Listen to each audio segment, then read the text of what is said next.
Well, every once in a while I just have to open the throttle a little bit, kind of blow the carbon out of it if that's possible with these modern engines. Also give myself a little rush. So how fast am I going? 80? Wow. Better slow down a little bit or I'm going to run right over this guy.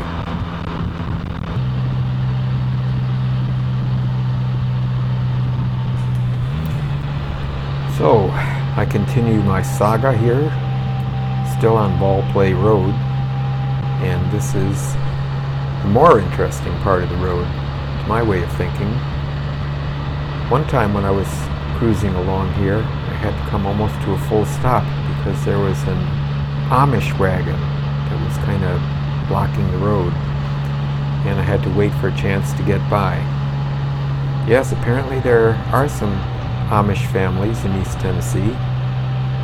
No doubt they are operating farms, and more than likely very successfully. They're good people, I believe.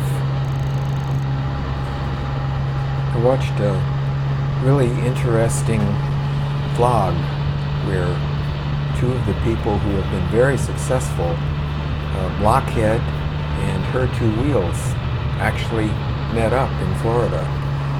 She took about 1,000-mile solo ride, which I thought was pretty ambitious, and apparently rode through all kinds of weather, which is pretty much unavoidable when you take a really long ride. I know what it's like, been there, done that.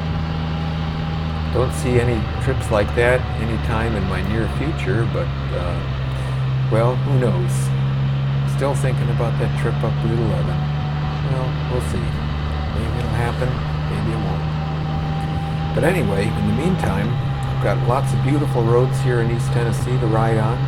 They always keep me happy, keep me involved, and keep me in the wind, which is pretty nice when there's so many things that I don't feel good about doing that I would love to do.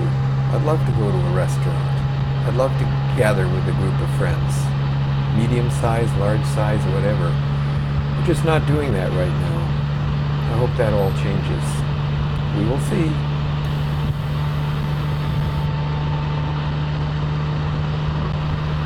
I guess a lot of us are sitting on pins and needles, wondering when there's going to be a vaccine, an effective one.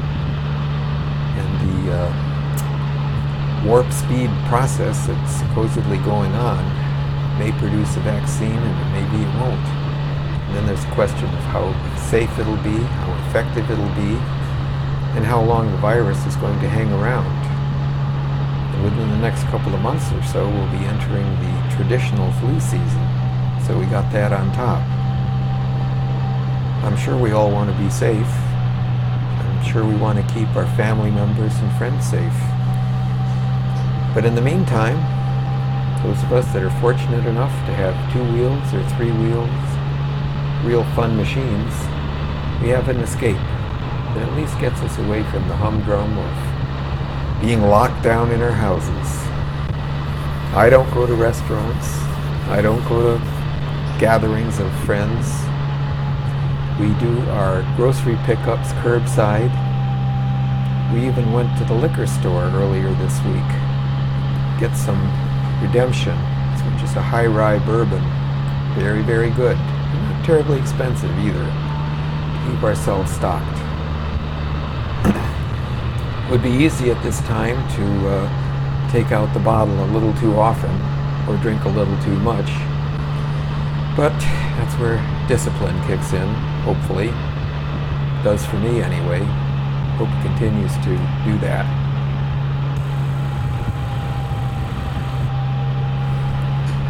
I've been watching some videos recently of classic motorcycles.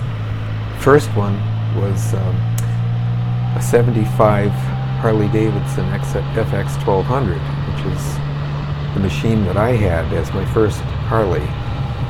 It was during the AMF days, so of course it did have some quality issues, but all in all it was a pretty good machine. I sold it after the 3rd year. Didn't really have very many miles on it, but often wondered what became of it. And also, I've been seeing videos of classic, what they call airhead BMW motorcycles. The bike I had immediately before my first Harley Davidson was a 1971 BMW R60/5, which was a really nice machine. I had that also for about 3 years. Took some long rides on it. Once from New York State down to Alabama and back. Another trip just over to Connecticut, which was my birth state, to see some relatives. And I had high hopes, I think it was in 1973, of going to the Sturgis Motorcycle Rally, which actually is going on right now. Of course, back in the 70s, it wasn't nearly what it is today in terms of the number of people.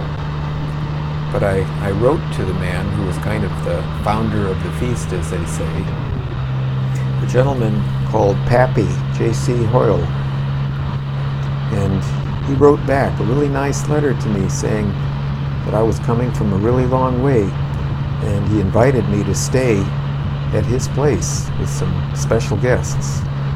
Well, unfortunately, my BMW broke down to the point that I was afraid to go any further, and I was somewhere in mid-Ohio at this point, and I had to wait to get the bike looked at, and I was going to U-Haul it over there, and I actually got a truck, and I was getting ready to kind of Evel Knievel it up inside the truck, and the problem apparently went away, at least temporarily. So I took the truck back and got most of my money back for it, and then rode it to the nearest BMW dealer. It took me a while to find out how to get there because the owner's manual for the bike had somehow become lost.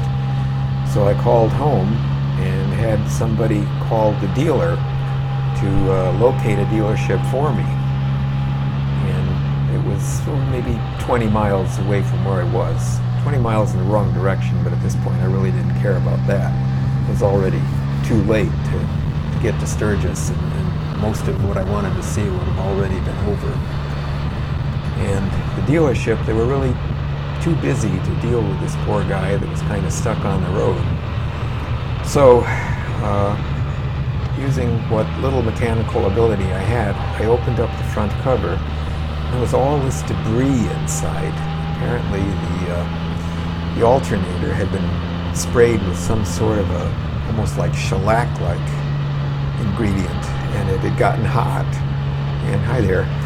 And it had sprayed all over the inside, little particles of the material. Well, so I took their high-pressure air and kind of blew it all out inside. And what I discovered that the brush was kind of being inhibited from reaching the commutator ring, and that was the whole problem. So, not to let the trip become a total loss, I went up to my sister's house, which was in Milwaukee, Wisconsin, and decided I'd spend a couple of days with them before heading back. And we had a good time. They introduced me to Door County. If anybody is familiar with the thumb of Wisconsin, it's a wonderful place. Great scenery, great fish boils. Hard to imagine how lucky I was to have that time with my sister and family. And we actually did a little sailing too in Green Bay. Had breakfast at Al Johnson's Swedish restaurant, which is still very much in existence. At the time, they were bringing young Swedish girls over during the summertime to get a dose of America, to try out their English, and to be waitresses, which they were quite good at. And of course, they were not hard on the eyes either, if you catch my drift. Anyway, the trip continued, and I went and tented once or twice, and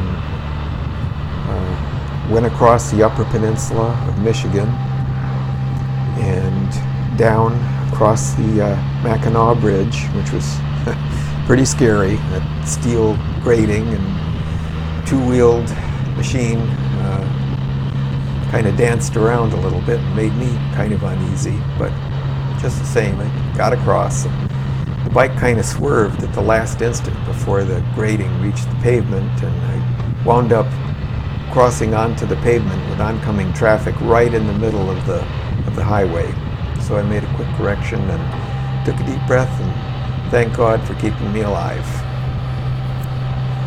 Went down to Midland and then on down to Detroit, where I took in the Henry Ford Museum, and then made the last of the trip home from there through a terrible rainstorm in Ohio, but nevertheless, it was a great time. Great ride. Rode out of the rain and it caught up with me by the time I got home. Well, anyway, so much for Ball Play Road and so much for this video. Gonna move on and back to dull old US 411. Hang in there, guys. Hang tough. Speedster Johnny out.